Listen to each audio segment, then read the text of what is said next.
Markers, you have your closed stitch markers that are just rings like this that are completely closed circles. And then you're going to have your open or split ring stitch markers, which come in a couple varieties as well. So this is your split ring here, and you can see that you can easily feed the yarn through, or a stitch. You can feed the stitch marker through a stitch like that. Another option for open stitch markers is a locking stitch marker like this one that's going to act a little bit like a safety pin. And again, you can just attach it to a stitch and lock it so you don't have to worry about it falling off. I'm going to knit to the place where I want to place my marker, which is going to be marked as PM in your pattern. And I'm just going to slide the marker onto my right needle and keep knitting as I would otherwise. And you're going to have to keep in mind that when you're using a closed marker, you're not going to be able to access it until you get to that point in the next row. So I'm going to keep knitting all the way through and then turn back, and I'll be able to get back to that marker on the next row.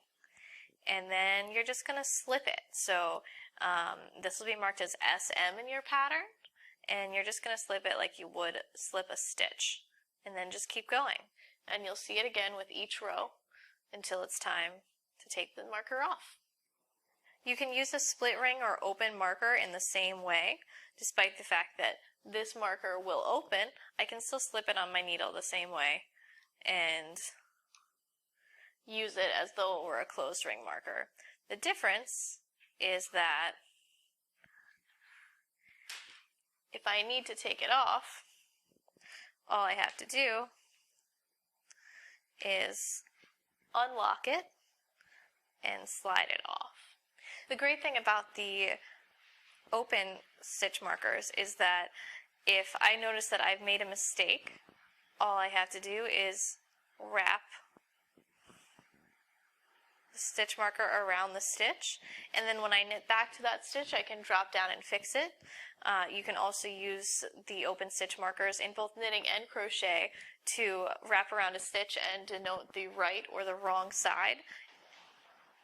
Another thing that you can do is if you have done what I just did and dropped a stitch, you can lock the marker around that dropped stitch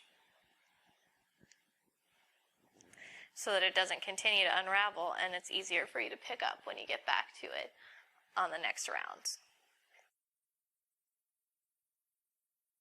You'll take your open stitch marker and you'll just slide it through the stitch that you want to mark.